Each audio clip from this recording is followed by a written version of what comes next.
Dream of the Red Chamber, Chapter 1. We're about to dive into a novel that's just, well, massive in its scope, one of the greats of world literature. Absolutely. A cornerstone. But here's the thing that always gets me. Before you even meet the main family or get into the saga, the author basically hits pause. He does, yeah. And tells you, the reader, exactly why he wrote it and sort of how you're supposed to read it. It's pretty unusual. It's incredibly radical, especially for its time. We're talking about The Story of the Stone, or maybe you know it as Dream of the Red Chamber. Right.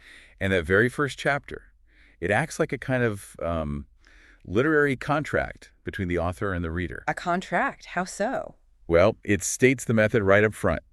He says he's using this mythological story, this tale of a sentient spiritual stone, to basically hide, but also record real events he experienced. So the opening is the decoder ring for the whole book. Exactly. It's the key. You have to grasp chapter 1 to really understand what follows.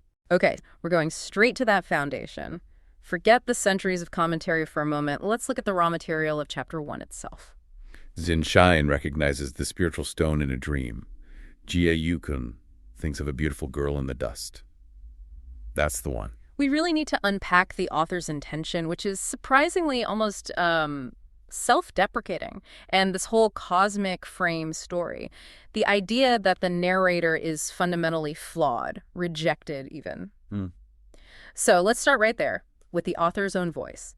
It comes through in that opening commentary bit, the PG. That's the term scholars use, yes. The PG. And like I said, it's not some proud author puffing out his chest. It's almost the opposite. It's like an admission of failure. It really is. An unprecedented way to open a major work back then.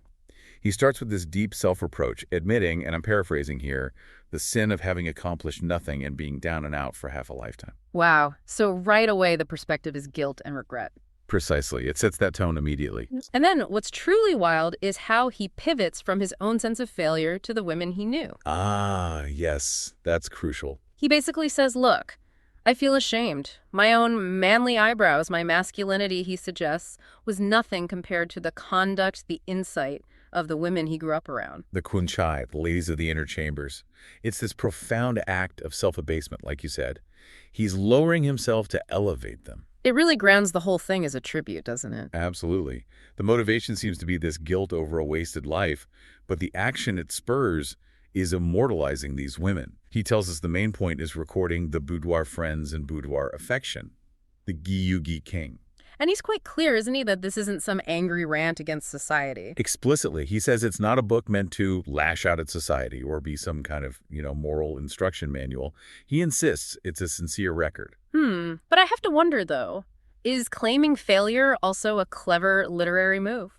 By saying I'm worthless, he maybe gains our trust, makes us see the story as honest memory, not fiction. That's a really interesting point. Is it genuine self-loathing or a brilliant rhetorical strategy? Maybe a bit of both. Could be. Either way, it definitely sets his work apart. And then you have that incredible quatrain at the end of the preface, the one attributed to him. Oh, right. Remind me of that one. Full of absurd words, a handful of bitter tears. Everyone says the author is mad. Who understands the flavor within? It really captures that feeling of pouring your soul out and wondering if anyone will get it. That feeling of being misunderstood. And then there's that couplet that follows, the one that just hits you. Every word seems written in blood. 10 years of extraordinary effort. Yeah, that line, suddenly it's not just a book, it's a decade of someone's life, their suffering, right there on the page. It totally changes how you read it, doesn't it? Yeah. That intensity, the sacrifice involved. He's basically saying, look, I might be flawed, I might be unworthy. But these women were amazing. Exactly. And their stories can't be lost just because of my failings. He had to write it. It feels like a duty born out of profound regret. Okay, so the author confesses he's flawed, unworthy, a very human self-critique.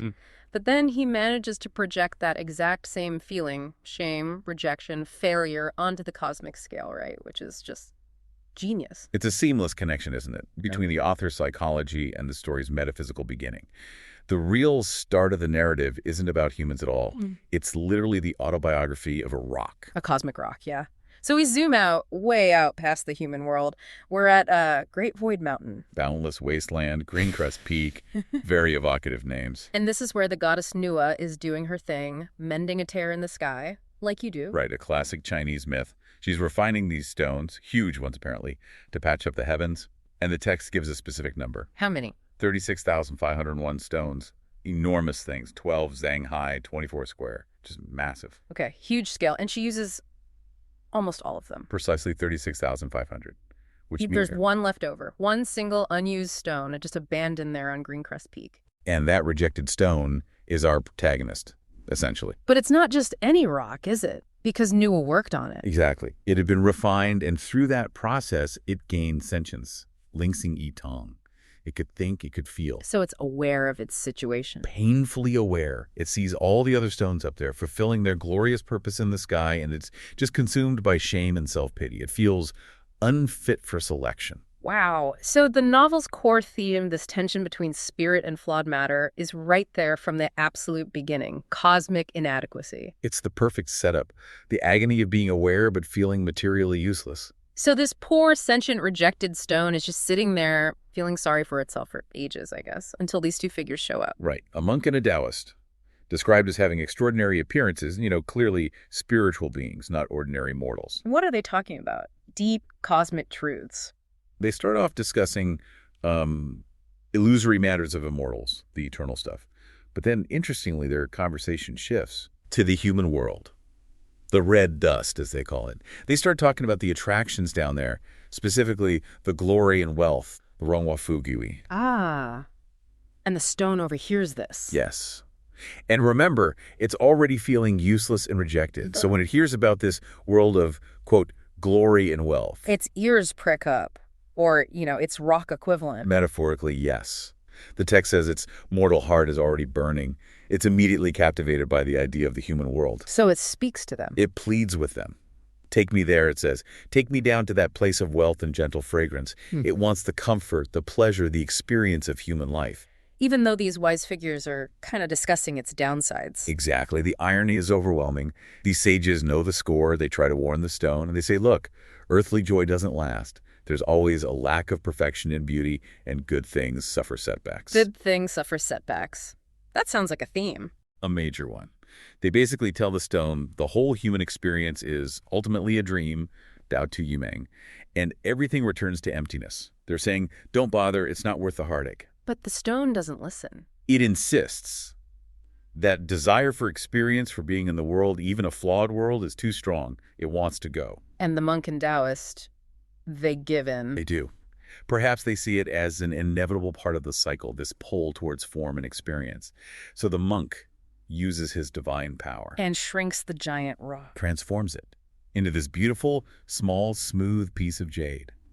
Pristine and clean, the text says, small enough to be a pendant on a fan. Wow. From mountain chunk to pocket jewel. And crucially, they engrave it with characters, so that when it arrives in the human world, people will recognize it as a curiosity, a kiwu. So that's the object, the physical stone that travels through the story with the main character? That's the one. The spiritual entity now housed in this small jade, ready for its journey into the red dust. Okay, so the story then jumps dramatically, doesn't it? We leap past the stone's entire human experience. Right.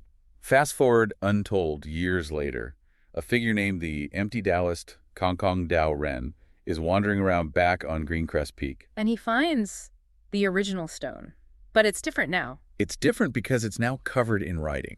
The entire story of its time in the human world is inscribed on its surface, a full record of everything, the joys, the sorrows, the separations, all the ups and downs. The stone wrote its own autobiography. Essentially, yes.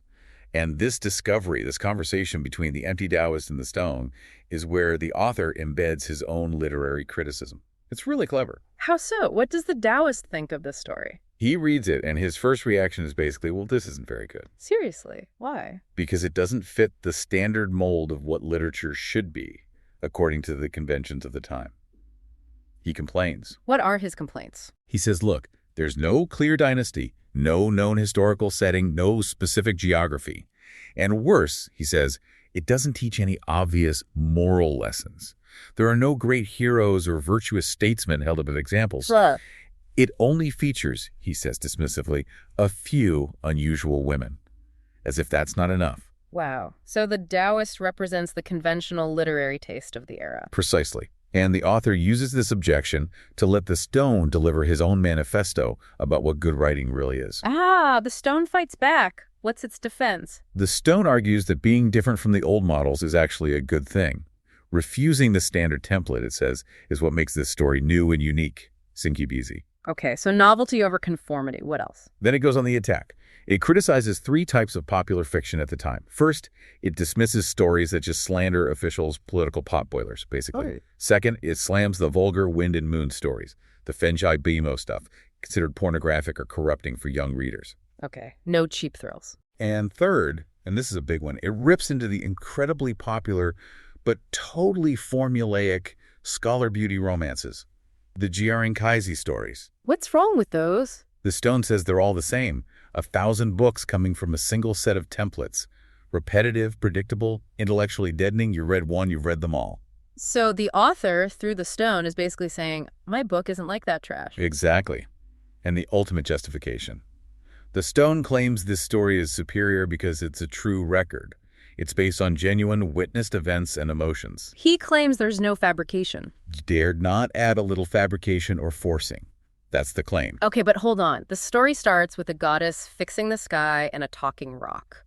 How can it claim no fabrication? Isn't that deeply ironic? It is ironic, but I think the claim isn't about literal historical fact. It's about emotional truth. Ah. The author is saying, unlike those formulaic scholar beauty tales, which are pure invention, my story stems from real feelings, real relationships, real experiences that I witnessed. The core is authentic. Even if the frame is mythical, adding conventional fictional tropes would actually dilute that truth. That makes sense. The emotional core is the real part he won't tamper with. Precisely. And this argument completely wins over the empty Taoist. It changes his mind. Totally transforms him. He has this philosophical realization moving, as the text says, from emptiness to form, from form to emotion, from emotion back to form, and from form back to emptiness. He sees the deep truth in the story. And that journey is why the book has so many different titles, right? Exactly. The titles reflect those different stages or aspects. The story of the stone, that's the form, the material origin. A record of the sentimental monk, that's the emotion, the regret. Dream of the red chamber, that's the illusion, the ultimate emptiness. And others too, like Precious Mirror of Romantic Love and the 12 Beauties of Jinling. They all point to different facets of this complex work. And eventually, this process leads to the text we have, compiled, as the commentary notes, by Cao Switkin, who spent that decade reviewing and revising it. Okay, let's kick things off where the author does. We're not in the capital, not yet anyway. No, we're grounded. Southeast corner of the empire. The text says where the land sinks, specifically Gusu and the city changemen. A specific choice, you think? Definitely. The text makes a point of it. This isn't some remote village. It's called a first or second tier place of wealth and culture. Opulent, sophisticated. So the tragedy isn't born from, like, poverty or ignorance? Not at all. It starts amidst earthly beauty, opportunity, which makes the fall, even more impactful later on. Got it. And in this, well, pretty idyllic setting, we meet our first main guy, Zhenxian. Right. He lives near the Hulu Temple, Ranking Alley. He's introduced as a local gentleman, respected, prominent family. But there's more to him. Oh, yeah. His character is crucial. He is inherently tranquil. That's the phrase used. He's not interested in fame, climbing the ladder, that sort of thing. So what does he do? Views flowers, cultivates bamboo, drinks wine, writes poetry. The text literally calls him like an immortal, that kind of person. Huh. Almost too perfect. Like, is he just set up to be the first casualty, or does he represent something? I think it's both, really. His tranquility, his sort of purity, it highlights what's about to be shattered. He seems to have it all. Quiet life, good wife, feng shui. The only downside mentioned is he's nearly 50 and just one kid, a daughter, Yinglian, who's 3. Ah, so there's a vulnerability there. Exactly. That perfection is fragile. And that fragility is, well, it's the bridge from this grounded world into the mythic stuff. Right, because it's a hot day, he gets tired, puts down a book, and falls asleep. And boom, he's in a dream. The novel's philosophical passport, you could call it. Ah, I like that. And he overhears? A monk and a Taoist. And they're discussing what they call a romantic legal case that needs sorting out. A romantic legal case. What does that even mean? Well, it pulls back the cosmic curtain, doesn't it? They're talking about a group of romantic enemies. That's another term they use. Okay. And these enemies, they're about to be reborn to Experience, experience. And this is where we get the real origin story. Yeah. Before anyone's even born. That being where? On the banks of the River of Oblivion, near the Stone of Three Incarnations. Very mythical setting. So, even before birth, there's this cosmic debt involved. Tell us about these debtors. Okay, so you have the divine attendant of the Crimson Radiance Palace up in the heavens. Right. And he saves this little plant, the crimson pearl herb, waters it with sweet dew, nourishes it. Okay, like a celestial gardener? Sort of. And because of all this nourishment, the herb eventually transforms, becomes a female immortal. Ah, okay. So she owes him one. A big one. Exactly. It's cosmic bookkeeping, like you said. She realizes she's received this massive, unpayable debt, life itself, basically. And then the attendant decides he wants a taste of mortal life. Yeah, he wants to descend to Earth to, the text says, experience a phantom romance, and that's her chance. To pay him back. Right, but Yeah. how? She doesn't have any sweet dew to give back. So, Her solution, this is the vow that defines the whole story. Since he's going down to be mortal, she'll go too, and she'll pay him back with all the tears of her entire life. wow, all the tears of her life. That's Yeah. intense. It really is the debt of tears. And what's interesting is the Taoist's reaction in the dream. What does he say? He basically says, whoa, okay, this is new. This specific repayment plan, paying with tears, it's unprecedented. He notes that, other stories might focus on big adventures or just typical love affairs, trysts. But this one, he predicts, will be more trivial and delicate. Trivial. In the sense of focusing on the small, internal, domestic stuff, the genuine feelings, the true sentiments of children in love, rather than just grand actions. So the focus shifts inward to sorrow. The tears are the currency. Precisely. Okay, so the stage is set. Tragic romance, cosmic IOU. But Zhen Xian is still dreaming, right? He interrupts them. He does. He asks about this dull thing, a Chong Wu, they mention. And it turns out to be A bright, beautiful jade, which they show him. the talismanic jade, The Tongling Bao Yu, exactly. The name's clearly engraved, but there's smaller text underneath. which he doesn't get to read. Nope. Before he can make it out, the monk snatches it back and they walk off, passing under this huge stone archway. And this archway is important. This is where the novel just hands you the key, right? Engraved right there. The gateway to the illusory land of great void. And yes, the couplet on it.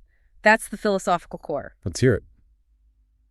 When the false is taken for the true becomes false. When non-being is taken for being, being becomes non-being. It sounds profound, like a whittle. What's it telling you, the reader, right at the start? It's the novel's main argument, basically. Reality and illusion, they blur. Okay. The archway is telling you straight up, everything you're about to witness, the wealth, the love, the status, the sadness, it's all transient. It's layered with falsehood. It's ultimately empty, or woo. So constantly question what's real. Exactly. What's real, what's just a phantom. It means the romance, however intense, always has this deeper, philosophical, almost spiritual weight behind it. You can't forget this couplet. And then, bam, thunder. Wakes him right up. Dream gone, details already fading. Classic dream experience, really. But the figures from the dream, they don't just vanish. No, and this is creepy. They transition almost immediately back into his mortal world. He sees the monk, scabby head, bare feet, and the Taoist, lame, shaggy hair again, acting crazy. And his daughter is there. Right as his nursemaid brings little Yinglian, his 3-year-old daughter, to him. Chill in timing. And the monk. Sees the girl, starts crying, points at her, and delivers this just awful verdict. Calls her a thing with life but no fate. Yu Ming Wu Yun. Life but no fate. What does that imply? It's horrifying. It means she exists, she was born, but her destiny is fixed. And it's catastrophic. Nothing anyone does can change it. And worse, she'll harm her parents. Oh, man. And then he gives that poem, The Prophecy. Yeah, a specific 4-line prophecy. It's like a spoiler, but in verse. Do you want to read that? That's... Indulging a spoiled child, I laugh at your foolishness, a mirror uselessly facing the melting snow. Be wary after the Lantern Festival. That is when the smoke disperses and the fire goes out. It's basically a death sentence wrapped in poetry, isn't it? Ties her fate to a specific time, the Lantern Festival's end. Melting snow, dispersing smoke. It locks in that fatalism immediately. Wow. And then the immortals just leave. Pretty much. They agree to split up, do their duties, and meet again later in 3 kalpas at North Mang Mountain to cancel their accounts. So the Cosmic Debt Collection Agency is now officially operating on Earth. You could say that, yeah. The mechanism is in motion. And while Zhen Xian is kicking himself for not asking more questions. Right, while he's reeling from all this, Yeah. we meet the last key character for this opening section, the one who brings in human ambition and self-deception. Jie Hua, the poor scholar. Staying at the Hulu Temple, literary name, Yukun. He's from a good family originally, but the roots are gone, fortune's gone. He's poor now, trying to make it, get to the capital. And he looks the part, right? Despite being poor. Yeah, physically impressive, Yeah. broad face, thick back, sharp features. Looks like he should be successful, but he's down on his luck. Okay, and here's where human ego messes things up immediately. Right. Zhen Xian leaves Yukun in the study for a moment. Yukun looks outside, sees a maid picking flowers, Just a maid. described as clear-eyed and moving, nothing overtly flirtatious mentioned. Okay. And the maid notices him, this impressive-looking scholar who's currently poor, and she thinks, my master says this guy's going to make it big. She respects his potential, so she grants his back. Twice. Out of curiosity. Simple curiosity, but you can. Oh, Yukun runs with it big time. Total ego trip. He completely misreads those two glances. How so? He convinces himself it's passionate romantic interest, that she sees his hidden genius. He calls her, in his head, a hero with great discernment, his confiding spirit, his soulmate. Based on two glances. Based on absolutely nothing but his own wishful thinking and, frankly, arrogance. He practically plans the wedding right there. Leaves completely puffed up, congratulating himself. That's a perfect little microcosm, isn't it? It really is. It's the first clear warning sign of human folly clashing with, or maybe fueling, the larger fate. Even before the big tragedy unfolds, we see a character choose illusion, his own projection, over the simple truth. Setting himself up. Totally. Setting himself up for the kind of self-deception that will absolutely drive his actions later. Jie Yukun, he's basically living in a, let's call it a quiet monastery, kind of squatting, really. Yeah, and he's brooding. He knows he's smart, but he doesn't have the money or connections to get ahead. And it's the Mid-Autumn Festival. Which is all about family, prosperity. Makes his situation feel even worse, I imagine. It does. And here's where you see the contradictions in him. Huge ambition, right? But the text notes, he's intensely focused on something quite, well, almost trivial. The housemaid from the Zen family next door. Exactly. So Xian, the neighbor, who's also a scholar, comes over to invite him for a festival drink, and he overhears Yukun composing this poem. It's full of longing, sorrow. But then comes the key part, the couplet that really tells you everything about Yukin's mindset. Ah, yes. That's the one.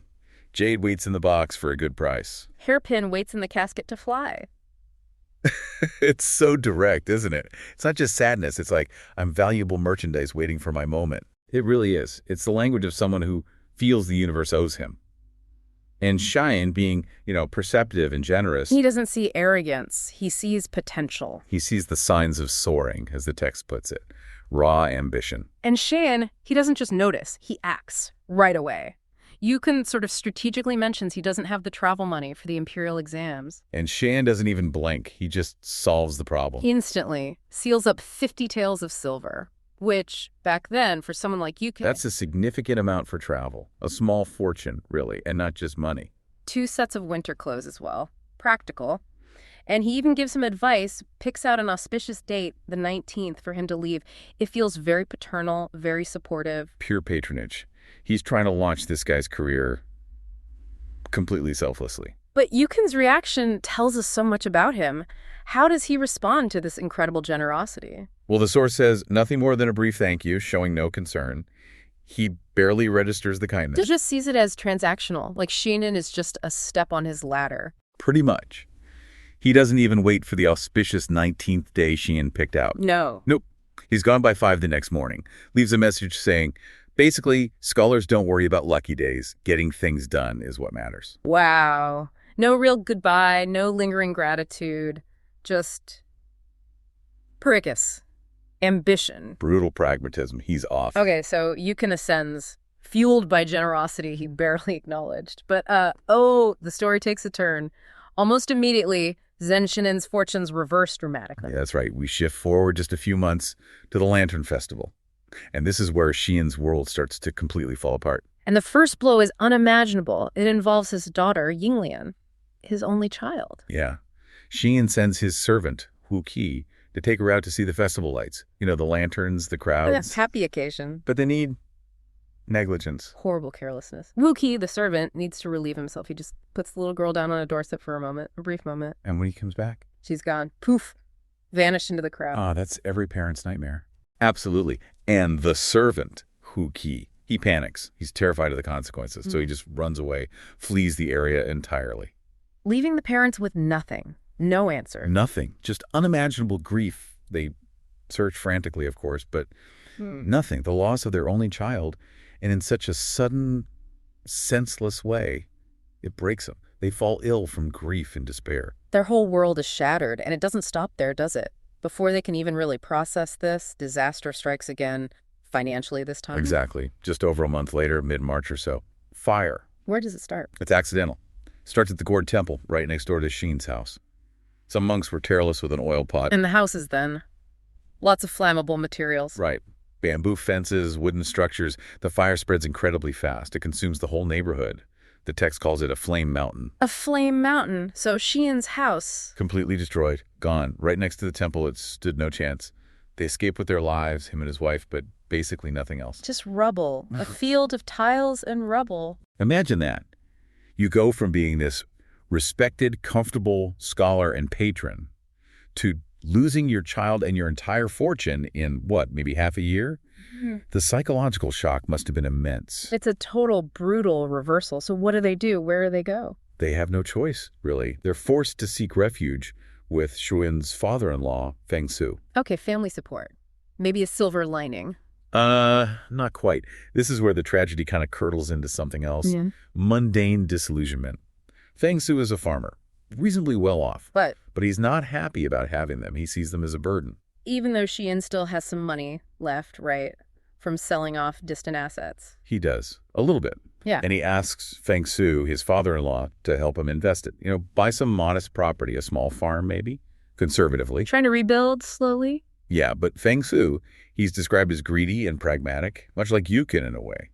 The text says he half-coaxed and half-cheated Shuin. Took advantage of him in his grief. Absolutely. Gave him poor land, run-down housing, probably skimmed a good chunk off the top for himself. So the kindness Shan showed Yukun, it's met with exploitation from his own family. That's bitter. It's a harsh lesson, isn't it? Yeah. Kindness doesn't always pay. And Sheehan, well, he's a scholar. He's useless at farming. So things just get worse. Poverty deepens. And Feng Su is constantly complaining, criticizing them for being lazy, for just eating his food. Oh. Lazy and only knowing how to eat. The humiliation on top of the grief and loss. It crushes Cheyenne. His spirit, his health, everything fails. He's hit rock bottom. Yeah. Completely broken. And it's at this lowest point that something extraordinary happens. He encounters someone. Yes. He's weak, leaning on his cane, just trying to get outside, clear his head maybe. And he runs into this figure, a very strange figure. Who is it? A limping Taoist priest. Yeah. Ragged clothes, looking kind of wild, maybe mad. And he's singing this bizarre song.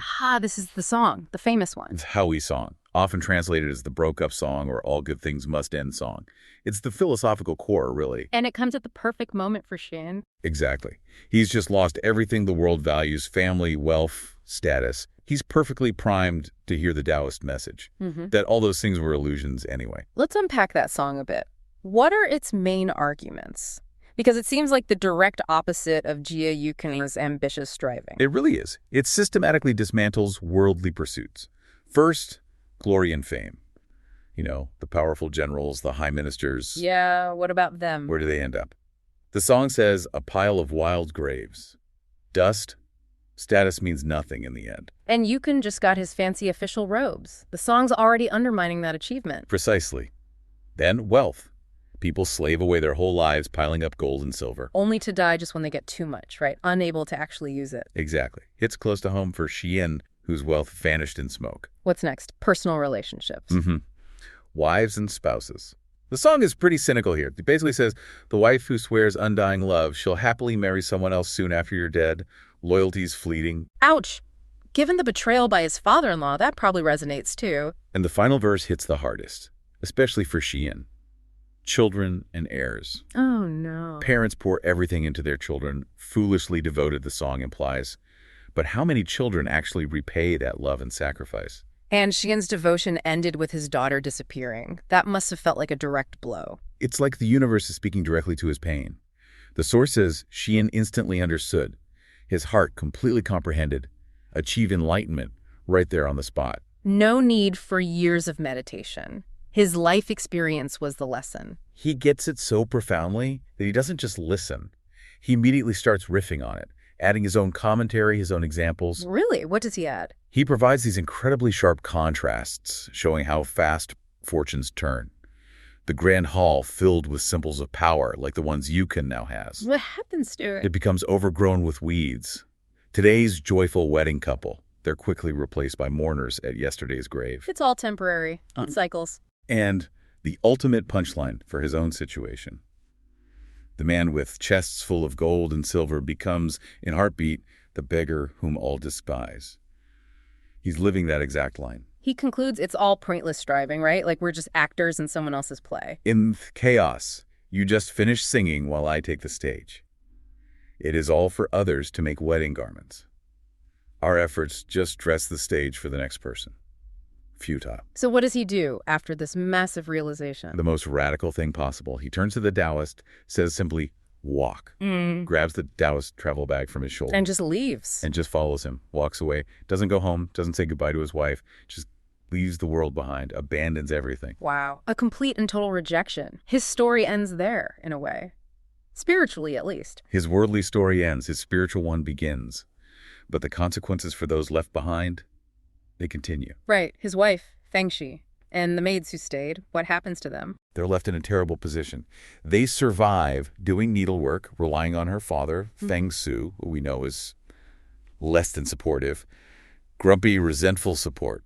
A precarious existence. Very. And this leads us to the final, deeply ironic twist of this whole opening act. Okay, what is it? One day, Sheen's former head made one of the few loyal ones left. She's out buying thread. Just a normal day.